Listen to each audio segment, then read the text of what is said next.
সকলোকে ম্যাথছ এডুকেশনলৈ স্বাগতম জনাই আমি আজিৰ ক্লাছটো আৰম্ভ কৰিব বিচাৰিছো। যোৱাটো ক্লাছত আমি HCF, LCM আৰু বেসিক ম্যাথছৰ কিছুমান আমাৰ কথা আছিল যেনে ফ্ৰেকশন সম্পৰ্কে আমি আলোচনা কৰিছিলো। আজি এই ফ্ৰেকশনৰ আমি কিছু অংশ পিছৰ অংশৰ পৰা আমি আগুৱাই যাব বিচাৰিছো। যোৱাটো ভিডিঅ'ত আমি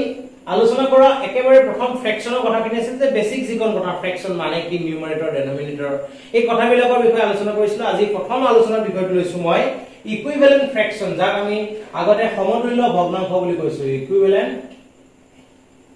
ফ্ৰেকশন, এটা ইকুইভ্যালেন্ট ফ্ৰেকশন মানে কি একেবাৰে প্ৰথম কনসেপ্টটো আমাৰ আহিছে। মই কৈছো যে a বাই b আমাৰ কোনোবা এটা যদি ফ্ৰেকশনৰ কথা বিবেচনা কৰো, মই বেসিক কথাটো কৈছো যে a বাই b নামৰ কোনোবা এটা ফ্ৰেকশনৰ ক্ষেত্ৰত আমি এই a টোক আমি কৈ আছো নিউমাৰেটৰ, যাক অসমীয়াত লব বুলি কোৱা হয়, আৰু b টোক আমি কৈ আছো ডেনোমিনেটৰ, যাক আমি হৰ বুলি কওঁ। এই লব আৰু হৰৰ বিষয়ে আমি ইতিমধ্যে আলোচনা কৰিছো যোৱাটো ভিডিঅ'ত। এতিয়া ঘটনাটো হৈছে ইকুইভ্যালেন্ট ফ্ৰেকশন মানে অৰ্থটো বেলেগ একো নহয় যে এই a বাই b নামৰ এই ফ্ৰেকশনটোৰ এই নিউমাৰেটৰ আৰু ডেনোমিনেটৰ লগত যদি আমি কিবা এটা নাম্বাৰ প্ৰডাক্ট কৰো, কি নাম্বাৰ প্ৰডাক্ট কৰিছো, কোনোবা এটা কনস্ট্যান্ট কোৱান্টিটি মই k প্ৰডাক্ট কৰিছো, বিনিময়ত মই ওপৰত পাইছো a k divided by b k। এই যে আমি এটা নতুন ফ্ৰেকশন পালো, এই ফ্ৰেকশনটো আৰু এই ফ্ৰেকশনটো চাবলৈ গলে কিন্তু ইহতৰ ইয়াৰ নিউমাৰেটৰ যিমান ইয়াৰ নিউমাৰেটৰ কিন্তু তাৰ k টাইমছ বাঢ়ি গৈছে। ইয়াৰ নিউমাৰেটৰটো a আছিল, তাৰ লগত k প্ৰডাক্ট কৰি যেহেতু a k পাইছো গতিকে k টাইমছ বাঢ়ি গৈছে। এই ক্ষেত্ৰত মই ক'ব পাৰো যে দুটা আচলতে দেখিবলৈ বেলেগ বেলেগ ফ্ৰেকশন, কিন্তু সিহঁতৰ নামটো সিহঁতক এটা আনটোৰ ইকুইভ্যালেন্ট ফ্ৰেকশন বুলি কোৱা হয়। অৰ্থাৎ কোনোবা এটা ফ্ৰেকশনৰ নিউমাৰেটৰ ডেনোমিনেটৰ দুয়োটাৰ লগত যদি আমি কিবা এটা কনস্ট্যান্ট কোৱান্টিটি প্ৰডাক্ট কৰি দিও, তেতিয়া নতুনকৈ যিটো আনসাৰ পাম সেই আনসাৰটো ফাৰ্স্ট ফ্ৰেকশনটোৰ ক্ষেত্ৰত এটা ইকুইভ্যালেন্ট ফ্ৰেকশন বা সমতুল্য ভগ্নাংশ বুলি ক'ব পাৰো। একেদৰে মই আৰু এটা ক'ব বিচাৰিছো, যদিহে এই a আৰু b ক্ষেত্ৰত সিহঁতৰ কোনোবা কমন ডিভিজৰ থাকে, অৰ্থাৎ দুয়োটাকে ডিভাইড যদি কিবা এটা নাম্বাৰ মই বিবেচনা কৰিছো যে x এটা নাম্বাৰ, এই x নামৰ নাম্বাৰটোৰে a আৰু b দুয়োটাকে আমি ডিভাইড কৰিব পাৰো, অৰ্থাৎ ডিভাইড কৰিলে ৰিমাইন্ডাৰ 0 পাম। এই ক্ষেত্ৰত কমপ্লিটলি ডিভিজিবল হোৱা বুলি বিভাজ্য বুলি যদি আমি ক'ব বিচাৰো, যদি x সংখ্যাটো a আৰু b দুয়োটাৰে কমন ডিভিজৰ হয়, তেতিয়াহলে আমি কি বুলি ক'ব পাৰো যে এই x এৰে ডিভাইড কৰিবলৈ ইয়াত যদি কিবা এটা আমি আনসাৰ পাম, ইফালে b কিবা এটা x ৰ দ্বাৰা ডিভাইড কৰাৰ পিছত যেতিয়া আমি কিবা এটা আনসাৰ পাম, এই নতুনকে যিটো আনসাৰ পাম ইয়াৰ যিটো নিউমাৰেটৰটো হ'ল এটো ডেনোমিনেটৰ হ'ল b বাই x, এই নতুন যিটো আনসাৰ পালো সেই আনসাৰটো প্ৰথম আনসাৰটো প্ৰথম কোৱেশ্চনটো কি বুলি কম, ইয়াৰ a বাই b ক্ষেত্ৰত এই a বাই x আৰু b বাই x আমি ক'ব পাৰো এটা আমাৰ বাবে ইকুইভ্যালেন্ট ফ্ৰেকশন। গতিকে এই ক্ষেত্ৰত এই দিশৰ পৰা যদি মই চাব বিচাৰো, তেতিয়াহলে সিম্পল কথাটো হৈছে যে কোনোবা এটা ফ্ৰেকশনৰ নিউমাৰেটৰ আৰু ডেনোমিনেটৰ দুয়োটাকে ডিভাইড কৰিব পৰা কোনোবা এটা নাম্বাৰৰ দ্বাৰা সংখ্যাৰ দ্বাৰা যদি আমি ডিভাইড কৰো নিউমাৰেটৰ ডেনোমিনেটৰ দুয়োটাকে, তেতিয়া নতুনকৈ যিটো আনসাৰ পাম সেই আনসাৰটোক আমি কি বুলি কৈ আছো, ফাৰ্স্ট ফ্ৰেকশনটোৰ ক্ষেত্ৰত এটা ইকুইভ্যালেন্ট ফ্ৰেকশন বুলি আমি ক'ব পাৰো। ইয়াৰ উদাহৰণ স্বৰূপে আমি ল'ব বিচাৰো যে ইয়াতে যদি মই এতিয়া 1 ডিভাইডেড বাই 4 ডিভাইডেড বাই 5 বুলি আমি ক'ব বিচাৰো এটা নাম্বাৰ, এটা ফ্ৰেকশন যদি আমি বিবেচনা কৰো, এতিয়া 4 ডিভাইডেড বাই 5 এই নাম্বাৰটোৰ ক্ষেত্ৰত এই ফ্ৰেকশনটোৰ ক্ষেত্ৰত সিহঁতৰ উভয়ৰ লগত যদি মই 3 এটা প্ৰডাক্ট কৰো, 4 ৰ লগত এটা 3 প্ৰডাক্ট কৰিছো, এটা কনস্ট্যান্ট কোৱান্টিটি মই প্ৰডাক্ট কৰিছো দুইটাৰ লগতে, বিনিময়ত মই এটা আনসাৰ পাইছো 12 ডিভাইডেড বাই 15, অৰ্থাৎ এই 4 ডিভাইডেড বাই 5 ৰ ক্ষেত্ৰত 12 ডিভাইডেড বাই 15 টো এটা ইকুইভ্যালেন্ট ফ্ৰেকশন বুলি আমি ক'ব পাৰো। একেদৰে আমাৰ 5 ডিভাইডেড বাই 10 ৰ কথা যদি আমি ভাবিবলৈ বিচাৰো, তেতিয়ালে 5 আৰু 10 দুয়োটাকে ডিভাইড কৰা আমাৰ এটা নাম্বাৰ হৈছে 5, গতিকে এই 5 ৰ দ্বাৰা দুয়োটাকে ডিভাইড কৰিলে 5 ক 5 ৰে ডিভাইড কৰিলে 1 পাম, 10 ক 5 ৰে ডিভাইড কৰিলে 2 পাম, অৰ্থাৎ 1/2 যিটো আমি পালো, এই 1/2 টো 5/10 ৰ এটা ইকুইভ্যালেন্ট ফ্ৰেকশন হ'ব। অৰ্থাৎ মই এটা সিম্পলি আকৌ কথাখিনি মই এবাৰ ৰিমাইন্ড কৰিছো যে যিকোনো এটা ফ্ৰেকশনৰ ক্ষেত্ৰত সেই ফ্ৰেকশনটোৰ নিউমাৰেটৰ আৰু ডেনোমিনেটৰৰ লগত একেটা নাম্বাৰ প্ৰডাক্ট কৰা বা নিউমাৰেটৰ আৰু ডেনোমিনেটৰ দুয়োটাকে ডিভাইড কোনোবা এটা নাম্বাৰে যদি আমি ডিভাইড কৰি দিও, আমি তেতিয়া যিটো আনসাৰ পাম সেই আনসাৰটো ফাৰ্স্ট ফ্ৰেকশনটোৰ ক্ষেত্ৰত এটা ইকুইভ্যালেন্ট ফ্ৰেকশন বুলি আমি ক'ব পাৰো। এইখিনি আছিল ইকুইভ্যালেন্ট ফ্ৰেকশনৰ মূল কনসেপ্ট। এতিয়া আমাৰ বিষয়টো হৈছে এডিশন এণ্ড সাবট্ৰাকশন অফ ফ্ৰেকশন, ফ্ৰেকশন ভগ্নাংশৰ যোগ বিয়োগ কেনেদৰে কৰিব। এই যোগ বিয়োগৰ লগত কিন্তু আমি যিটো মেইন টাৰ্গেট হিচাপে আমি যাক কৈ আছো যে আমাৰ এসএসসি বা টেট পৰীক্ষা এনেকুৱা বিলাক কোৱেশ্চনৰ ক্ষেত্ৰত আমি বিভিন্ন সময়ত প্ৰিভিয়াস ইয়াৰ পেপাৰবোৰ দেখিছো, তাত আমি দেখিছো এই এডিশন সাবট্ৰাকশন কিন্তু তাত যথেষ্ট আছে, বিভিন্ন ট্ৰিকি মেথছ আমাৰ কৰিব লগা অৱস্থা আহিব, গতিকে আমি বেসিক লেভেলটোৰ পৰা আমি এই মেথছখিনি শিকিবলৈ চেষ্টা কৰো। একেবাৰে প্ৰথম কথাটো হৈছে যে যিকোনো এটা ফ্ৰেকশনৰ ক্ষেত্ৰত a বাই b অন্য এটা ফ্ৰেকশন মই লৈছো x ডিভাইডেড বাই y যদি মই ইহতক যোগ কৰিব লগা হয় এই a বাই b আৰু x বাই y যদি যোগ কৰিব লগা হয় তেতিয়ালে আমি কি কৰিব লাগিব একেবাৰে প্ৰথম কাম হিচাপে তলত আমি পাতিব লাগিব LCM of b, y এইটো কাৰণে মই কি কৈছিলো ফ্ৰেকশনটো কি কোৱাৰ আগত LCM ৰ কথাটো মই গুৰুত্ব দিছিলো যে যি দুটা ডেনোমিনেটৰ থাকিব ডেনোমিনেটৰ দুটা ক্ষেত্ৰত কিহতৰ যিটো LCM হেতু আমি ফাইন্ড কৰিব লাগিব ডেনোমিনেটৰ দুটা ক্ষেত্ৰত কিহতৰ LCM টো ফাইন্ড কৰাৰ পিছত তাৰ পিছত আমাৰ কি হ'ব নিউমাৰেটৰটো লগত তাক প্ৰডাক্ট কৰিব লাগিব কাক প্ৰডাক্ট কৰিম এই কথাটো আমি ম্যাথছ কৰিলে আমি সুন্দৰভাৱে দেখুৱাই দিব পাৰো কাক প্ৰডাক্ট কৰিব লাগিব আসলতে এই যে b আৰু y যে আমি LCM লম LCM লোৱাৰ পিছত কিহতৰ কিবা এটা যে আমি আনসাৰ যে ওলাব সেই আনসাৰটো পাবলৈ এই b লগত কিমান প্ৰডাক্ট কৰিব লাগিব সিম্পলি যদি মই ক'ব বিচাৰো যে আমাৰ বাবে হাফ আৰু আমাৰ যদি 4/5 ৰ কথা যদি মই ক'ব বিচাৰো তেতিয়ালে এই হাফ আৰু 4/5 ৰ ক্ষেত্ৰত ইহতক যোগ কৰোতে প্ৰথম কামটো কি হ'ব যে 2 আৰু 5 ৰ LCM দুইটাই ডিভাইড হোৱা দুইটাৰে কমন মাল্টিপল লয়েষ্ট কমন মাল্টিপলটো আমাৰ বাবে হৈছে 10 এতিয়া ঘটনাটো হ'ল যে ইয়াতে আমাৰ নৰমালি আমাৰ 1 আছে ইয়াৰ লগত কিমান প্ৰডাক্ট কৰিব মই এতিয়ালৈকে লিখা নাই কো ইয়াক মই খালি ৰাখিছো এতিয়া মূল কনসেপ্টটো লৈ মই গুছি যদি যাও যে ইয়াতে 2 আছে আমি লিখিছো 10 কি ওৰ পৰা 10 কৈছো মোৰ টাইমত কৈছো যে 2 আৰু 5 ডেনোমিনেটৰ যিমানে নাথাকক কিয় যে ডেনোমিনেটৰ নাথাকক কিয় কিহতৰ আমি LCM উলিয়াম তাক আমি সুন্দৰভাৱে পাতি লম এতিয়া ঘটনাটো হৈছে আমাৰ যিটো ফাৰ্স্ট ফ্ৰেকশনৰ ক্ষেত্ৰত ডেনোমিনেটৰ আছিল 2 আমি কিন্তু ডেনোমিনেটৰ লিখিলো 10 অৰ্থাৎ 5 টাইমছ বাঢ়ি গৈছে ডেনোমিনেটৰটো যিমান টাইমছ বাঢ়িছে মই কিছু সময় আগতে ইকুইভ্যালেন্ট ফ্ৰেকশনত শিকিছো যে যিকোনো এটা ফ্ৰেকশনৰ ক্ষেত্ৰত মই ইয়াত লিখিছিলো অলপ আগতে যে 4/5 নম্বৰ কোনোবা এটা ফ্ৰেকশনৰ ক্ষেত্ৰত কিহতৰ ইকুইভ্যালেন্ট ফ্ৰেকশনটো উলিয়াওতে ইয়াত যদি মই 3 প্ৰডাক্ট কৰো তেতিয়ালে ইয়াত মই 3 এ প্ৰডাক্ট কৰিম বেলেগ নাম্বাৰ প্ৰডাক্ট কৰিলে নহব সেম কনসেপ্ট মই যদি ব্যৱহাৰ কৰিছে আমাৰ আসলে ইয়াতে 2 লগত মই 5 প্ৰডাক্ট কৰি 10 পাইছো গতিকে নিউমাৰেটৰ লগত 2 5 এ প্ৰডাক্ট হ'ব একেদৰে আমাৰ ইয়াত আছে 5 ইয়াত 5 ৰ লগত 2 প্ৰডাক্ট কৰিলে মই 10 পাইছো গতিকে নিউমাৰেটৰ লগত আমাৰ একেটা নম্বৰৰ প্ৰডাক্ট হ'ব মূল কথাটো ক'ব বিচাৰিছো এইটোৱে যে ফ্ৰেকশন কেইটাৰ ক্ষেত্ৰত কিহতৰ LCM উলিওৱাৰ পিছত আমাৰ ডেনোমিনেটৰটো যিমান আছে সেই ডেনোমিনেটৰটো পৰা নতুন যি ফ্ৰেকশনৰ ডেনোমিনেটৰ পালো সেই ফ্ৰেকশনটো পাবলৈ যিমান টাইমছ বাঢ়ি গল যিমান গুণ বাঢ়ি গৈছে সিমান নিউমাৰেটৰ লগতো প্ৰডাক্ট কৰিব লাগে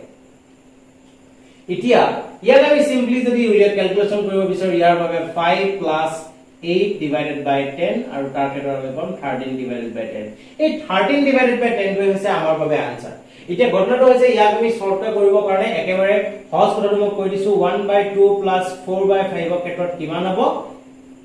বুলি ক'লে একদম সিম্পল দুইটা প্ৰডাক্ট কৰি পেলে যেটো পাইছো মই লিখিছো 10 আৰু একদম সিম্পলি মই ক'ব বিচাৰিলে এই 1 ৰ লগত 5 ক প্ৰডাক্ট কৰিলে 5 আৰু এই 2 ৰ লগত 4 ক প্ৰডাক্ট কৰিলে মই পাম ক্ৰস মাল্টিপ্লাই কৰাৰ দৰে কৰিছো ইয়াত কৰিলে 8 পাম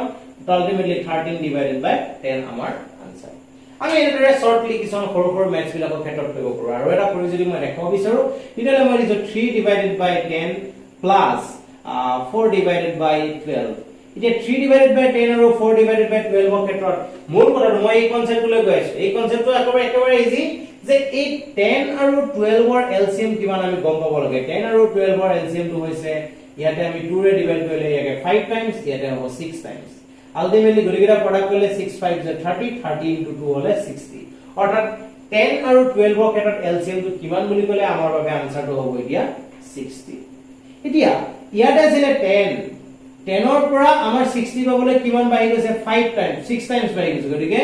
নিউমাৰেটৰ লগত আমি কি 6 টো মাল্টিপ্লাই কৰিব লাগিব ডেনোমিনেটৰটো যিমান টাইমছ বাঢ়ি যাব নিউমাৰেটৰটো কিমান টাইমছ বঢ়াই দিব লাগিব সিম্পলি আৰু ইয়াতে কৈ আছে যে 4 আছিলে ইয়াতে 12 আছিলে 12 ৰ লগত 5 প্ৰডাক্ট কৰিলে 60 পাইছো ইয়াতে আমি চাব লাগে ইয়াতে চাবলৈ একেবাৰে ইজি ইয়াতে 12 পাব কাৰণে 2 আৰু 6 লগ লগোৱা আছে 2 আৰু 6 12 আৰু তাৰ লগত ৰিমেইনিং পাৰ্টটো কিমান 5 গতিকে 5 এটা আমি কি কৰিব লাগিব ইয়াতে প্ৰডাক্ট ডেনোমিনেটৰটো যিমান টাইমছ বাঢ়িছে নিউমাৰেটৰ কিমান টাইমছ বঢ়াই দিলো এটা 60 18 পালো আৰু ইফালে পালো 20 divided by 60 তো ফাইনালি ক'ব পাৰো 38 divided by 60 এটা ফ্ৰেকশনৰ ক্ষেত্ৰত এই কামখিনি কৰাৰ পিছত এই ফ্ৰেকশনৰ এডিশনটো মই যে শিকিছো বা সাবট্ৰেকশন যে মই কৰিম এই কামখিনি কৰাৰ পিছত আৰু এটা কথা আমাৰ মনত ৰাখিব লাগে লয়েষ্ট টাৰ্ম যাক আমি লঘিষ্ঠ আকাৰ বুলি কওঁ স্ট্যান্ডাৰ্ড ফৰ্মত আমি কব লয়েষ্ট টাৰ্মটো কথাটো আমি যদি কব বিচাৰো তেতিয়ালে কি হ'ব লাগিব এই a আৰু b বা ফ্ৰেকশনটো 38 ডিভাইডেড বাই 16 নম্বৰ যেটো ফ্ৰেকশন পাইছো সেই ফ্ৰেকশনটোৰ ক্ষেত্ৰত কিহতৰ কমন ডিভিজন একো থাকিব নাই অৰ্থাৎ দুয়োটা নাম্বাৰকে মই 2 ৰে যদি ডিভাইড কৰো ইয়াত হ'ব আমাৰ 19 ইয়াত ডিভাইড কৰিলে হ'ব 30 অৰ্থাৎ আমাৰ আনসাৰটো হ'ব 19 ডিভাইডেড বাই 30 এটো আমাৰ মূল আনসাৰটো এতিয়া কথাটো হৈছে যে এই 19 ডিভাইড বাই 30 টো হে আমি আনসাৰ কিন্তু কৰোতে ক্যালকুলেশন কৰোতে লিখিব লাগিব ইয়াক লয়েক্স টাৰ্ম বুলি কোৱা হয় মানে যিকোনো এটা ফ্ৰেকশনৰ ক্ষেত্ৰত কিহতৰ নিউমাৰেটৰ আৰু ডেনোমিনেটৰ যদি কিবা কোনোবা এটা নাম্বাৰে দুয়োটাকে যদি ডিভিজিবল হয় তেতিয়ালে যিমান সময় পাৰি কাটত কৰিব লাগে কিমান কাটিব লাগে ক্যানসেল কৰাৰ পিছত তাৰ পিছত নিউমাৰেটৰ ডেনোমিনেটৰ যিমান ক্যানসেল যায় ক্যানসেল কৰাৰ পিছত আমি যেটো আনসাৰ পাম তাক আমি লয়েক্স ফৰ্ম বুলি ক'ব পাৰো এতিয়া আমি এডিশন কিতাৰ পিছত আমি একেখিনি ম্যাথ যদি আমি সাবট্ৰেকশনৰ কথা যদি ভাবো তেতিয়ালে আমি কি কৰিব লাগিব সিম্পল মই কৈছো 4 ডিভাইডেড বাই 5 মাইনাস 2 ডিভাইডেড বাই 3 এই ফ্ৰেকশন দুটা আমি বিবেচনা কৰিছো এই ফ্ৰেকশন দুটা ক্ষেত্ৰত আমি কেনেকৈ ডাক কৰিম এতিয়া কথাটো হৈছে ইয়াটো কাম একেটাই আমি কি 5 আৰু 3 এলসিএম ললো আমি পালো কিহতৰ এলসিএম টু 15 তাৰ পিছত আমি চাব বিচাৰো যে ইয়াতে 4 আছিল ডেনোমিনেটৰ আছিল 5 5 ৰ পৰা 15 হ'বৰ বাবে 3 টাইমছ বাঢ়ি গৈছে এই 5 ৰ পৰা 15 হ'লে 3 টাইমছ বাঢ়িছে গতিকে আমি নিউমাৰেটৰটো 3 টাইমছ বঢ়াই দিলে 40 যে আমি ক'ব পাৰো 12 মাইনাস আমি অকমান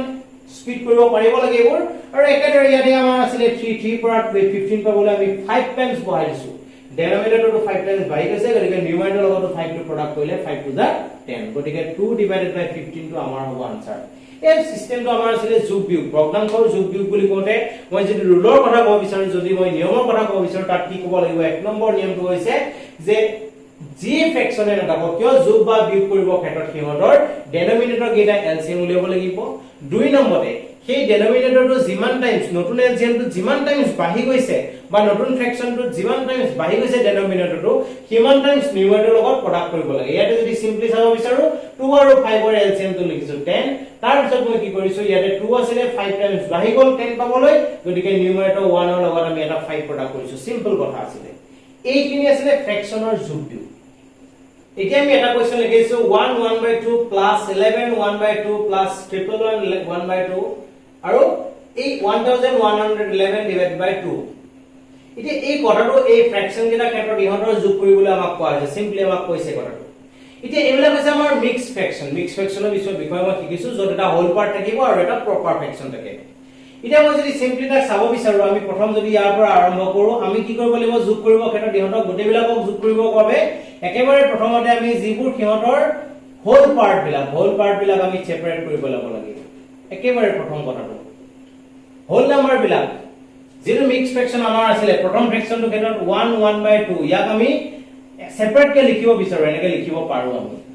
এই মাজত প্লাস চিন দিলে একো প্ৰবলেম নহয় এনেকে লিখিব পাৰো গতিকে কেনেকৈ যদি ক'ব বিচাৰো এই মাজৰ লাইনটোৰ পৰা আমি কি কৰিছো একেবাৰে প্ৰথম আমাৰ যেটো হোল পাৰ্ট আছে হোল পাৰ্ট বিলাকক আমি সেপাৰেট কৰি উলিয়াই আনিলো তাৰ পিছত আমাৰ দেখিছো আমি প্ৰপাৰ ফ্ৰেকশন বিলাকক আমি এক্সট্ৰাকৈ লিখিব লাগে আমাৰ কামেই হেতু গতিকে চাৰিটা আছে চাৰিটা লিখিলো এই ঘটনাটো হৈছে ইহঁতক আমি যোগ কৰিম কেনেকৈ এইবিলাক যোগ কৰোতে আমাৰ ভুল হোৱা পসিবিলিটি বিলাক বাঢ়ি যায় কেনেদৰে কৰিব লাগে সমান সমান পজিশনত কেনেকৈ বহাই ল'ব লাগে এইবোৰ গোটেইবোৰ 1 লিখিছো এতিয়া আমাৰ কথাটো হৈছে এইকিটা এটা সাইডৰ পৰা আমি প্লাস কৰি আহিব লাগে এখন ফালৰ পৰা প্লাস কৰিলে ইয়াত আমি পাম 4 ইয়াত আমি পাম 3 তাৰ পিছত পাম 1 তাৰ পিছত এনেদৰে পালো কিমান পাইছো আমি 1 2 3 4 এটা পাইছো প্লাস এইকিটা কিমান এইকিটা কোনোবা মন গলে আমি বেলেগ ধৰণে যোগ কৰিব পাৰো এতিয়া মই এটা টেকনিক এটা কৈ দিছো যে গোটেইকিটা যদি সমান সমান আছে গোটেইকিটা যদি একেই কোৱান্টিটি থাকিলে কিমান আছে চাব লাগে দেখিছো আমি 4টা আছে গতিকে 4 * 1 ডিভাইডেড বাই 2 কৰিলো সিম্পল এতিয়া আমি দেখিছো যে এই 2 ৰ পৰা এই 4 ক 2 টাইমছ কাটা গৈ আছে গতিকে বাকি ৰল আমাৰ কিমান 1 2 3 4 প্লাস কেনসেল হৈ পেলাই আমাৰ বাকি ৰল 2 গতিকে প্লাস কৰিলে আমি পাম 1 2 3 6 এটো হ'ব আমাৰ আনসাৰ গতিকে ফাৰ্স্ট টু আমাৰ আনসাৰ কি কৰিছো আমি ম্যাথটো কৰোতে হোল পাৰ্ট বিলাক এক্সট্ৰা কৰি দিছো হোল পাৰ্ট বিলাক এক্সট্ৰা কৰি তাৰ পিছত আমাৰ যিটো প্ৰপাৰ ফ্ৰেকশন আছে প্ৰপাৰ ফ্ৰেকশন বিলাক এক্সট্ৰা কৰি লৈ গুছি আহিছো এই ম্যাথটো তেনেদৰে আমি সলভ কৰিব পাৰিম ফ্ৰেকশনৰ এডিশনৰ ক্ষেত্ৰত এটা নতুন কোৱেশ্চন আমি লৈছো নতুন কোৱেশ্চনটো দেখিছো ইয়াতে নিউমাৰেটৰ বিলাক একে একে আছে কিন্তু ডেনোমিনেটৰ বিলাক বেলেগ বেলেগ আছে এই ক্ষেত্ৰত আমি যেটো সিম্পলি আমি কথাটো এটা কৈ আছো যে গোটেইবিলাকৰ ক্ষেত্ৰত আমাৰ যেটো ডেনোমিনেটৰ যিবিলাক থাকে সিহঁতৰ আমি কি কৰিব লাগে এলসিএম উলিয়াব লাগে কিন্তু ইমানবোৰ ফ্ৰেকশনৰ ক্ষেত্ৰত ইমানবোৰ ডেনোমিনেটৰ ডাঙৰ ডেনোমিনেটৰ ক্ষেত্ৰত এলসিএম উলিয়াবলৈ গলে তাৰ আনসাৰটো যথেষ্ট ডাঙৰ হ'ব ক্যালকুলেশনৰ ক্ষেত্ৰত আমাক যথেষ্ট সময় লাগিব এই ক্ষেত্ৰত আমি সেই ট্ৰিকটো আমি যেটো এপ্লাই কৰিছো সেই ট্ৰিকটোৱে ব্যৱহাৰ কৰিম কিন্তু অকনমান বেলেগ ধৰণে ব্যৱহাৰ কৰিম ইয়াতে এবোৰ মিলাই থাকিব সদায় টেনচন লবলৈ নাই একদম সহজভাৱে হৈ যায় এবোৰ গতিকে মই এবাৰ কৰি দেখাইছো 1 divided by 99 এতিয়া আমি কি কৰিব লাগে সৰুৰ পৰা ইহঁতক লগ লগাই যাব লাগে এই দুটা মই প্ৰথম এড কৰিম বাকি বিলাকৰ কথা মই বাদ দিছো প্ৰথম এই দুটা এড কৰিছো প্ৰথম এই 3 আৰু 15 ৰ এলসিএম টো আমি উলিয়াইছো 3 আৰু 15 ৰ এলসিএম টো আমাৰ বাবে 15 এতিয়া ঘটনাটো হৈছে মই কৈছো আগতে যে কি কৰিব লাগে এটা ক্ৰস কৰিব লাগে ইয়াতে কিমান হৈ আছে আমাৰ এতিয়া ইয়াতে যদি আমি চাও ইয়াত দেখিছো আমাৰ ডেনোমিনেটৰ আছে 3 ইয়াত আছে 15 কিমান টাইমছ বাঢ়ি গৈছে আমাৰ 3 পৰা 15 পাবলৈ 5 টাইমছ হৈছে 1 ৰ লগত 5 প্ৰডাক্ট কৰিলে আমি পাম 5 1 into 5 প্লাস ইয়াতে আছে 1 একো চেঞ্জ হোৱা নাই একো চেঞ্জ নহলে আমি 1 টাই লিখিব একো চেঞ্জ হলে আমি প্ৰডাক্ট কৰিব লাগে একো নাই গতিকে এটো থলো এটা ফাৰ্স্ট টাৰ্মটো আমাৰ হৈ গৈছে সেকেন্ড বাকি যি আছে আমি তেনেকৈ লিখিলো আমি তেনেদৰে লিখি দিলো একো কৰিবলৈ নাই তাৰ পিছত ইয়াতে দেখিলো 5 আৰু 1 প্ৰডাক্ট কৰিলে পালো 15 35 1/63 তাৰ পিছত আমি পালো 1/99 এতিয়া ঘটনাটো হৈছে এবিলাক আমি একেটা লাইনতে কৰিব পাৰো ইমান চিন্তা কৰিব লাগে নাই ইয়াতে 3 এ যদি ডিভাইড কৰো ইয়াত 3 এ 2 টাইমছ 3 এ ইয়াত 5 টাইমছ গতিকে আকৌ যদি চাও এই 5 আৰু 35 ৰ এলসিএম টো হৈছে আমাৰ বাবে 35 আমি এবাৰ এই দুটাক যোগ কৰিব বিচাৰিছো 5 আৰু 35 ৰ এলসিএম টো আমাৰ 35 গতিকে ইয়াত দেখিছো 5 আছিল ওপৰত আছিল 2 5 ৰ পৰা 35 পাবলৈ 7 টাইমছ আহিছে নিউমাৰেটৰ লগত আমি 7 টো প্ৰডাক্ট কৰিব লাগিব একেদৰে ডেনোমিনেটৰ 35 আছিল ইয়াতো 35 আছে একো চেঞ্জ হোৱা নাই গতিকে 1 টা আমি লিখি দিও হ'ব plus 1/63 plus 1/99 ক্যালকুলেশনৰ ক্ষেত্ৰত আমাক কম সময় লাগিব এতিয়া ইয়াতে দেখিছো আমি 14 ইয়াতে 2 2 7 যা 14 আৰু 14 plus 1 আমি পাম 15 divided by 35 plus 1/63 plus 1/99 এই ক্ষেত্ৰত মই যদি চাব বিচাৰো ইহঁতৰ এই 5 এৰে যদি ইয়াক ডিভাইড কৰো 3 টাইমছ 5 এৰে ইয়াক 7 টাইমছ অৰ্থাৎ 7 আৰু 63 ক্ষেত্ৰত এলসিএম টো আমাৰ 63 সুন্দৰকৈ মিলোৱা লাগিব ইমান চিন্তা কৰিব নাই 7 আৰু 63 এলসিএম 63 গতিকে ইয়াতে ডেনোমিনেটৰ 7 আছিল 7 ৰ পৰা আমি লিখিছো 63 হবলৈ 9 টাইমছ বাঢ়ি গৈছে গতিকে ইয়াটো আমি প্ৰডাক্ট কৰিব লাগিব 9 প্লাস ইয়াত 1 ইয়াত একো চেঞ্জ হোৱা নাই গতিকে আনচেঞ্জ হোৱাৰ কাৰণে আমি নিউমাৰেটৰটো আনচেঞ্জ কৰি ৰাখিব লাগিব গতিকে ফাইনালি আমি দেখিলো যে 3 into 9 plus 1 divided by আমাৰ 63 3 into 9 প্লাস কৰিলে আমি দুইটাকে প্ৰডাক্ট কৰি আমি পাইছো কিমান 27 ৰ লগত 1 প্লাস কৰিলে আমি পাম 28 divided by আমাৰ আছে 63 plus 1 divided by 99 তো ফাইনালি লিখিছো ইয়াকে যদি আমি 7 ৰ দ্বাৰা ডিভাইড কৰো 7 ৰ দ্বাৰা ইয়াক 4 টাইমছ 7 ৰ দ্বাৰা ইয়াক আমি পাইছো 9 টাইমছ 9 আৰু 11 ৰ এলসিএম বুলি ক'লে আমি পাম 99 আৰু এই ক্ষেত্ৰত দেখিছো 9 ৰ পৰা 99 পাবলৈ 11 টাইমছ আহিছে গতিকে 11 টাইমছ পাইছো লগে ইয়াটো 11 product simply add up to 44 আৰু 1 plus কৰিলে আমি পাম 45 divided by 99 9 ৰ দ্বাৰা দিয়া 11 times 9 ৰ দ্বাৰা দিয়া 5 times তো simply আমাৰ আনসাৰটো হৈছে 5 divided by 11 আমি কি কৰিছো ইয়াতে যে সৰুৰ পৰা ফ্ৰেকশন বিলাক আমি এফালৰ পৰা এটাইলৈ লগ লগাই গৈ আছো আৰু ইটোৰ লগত কিটো প্লাস কৰি গৈ আছো গৈ পেলাই আমাৰ আনসাৰটো কিন্তু কোনো ধৰণৰ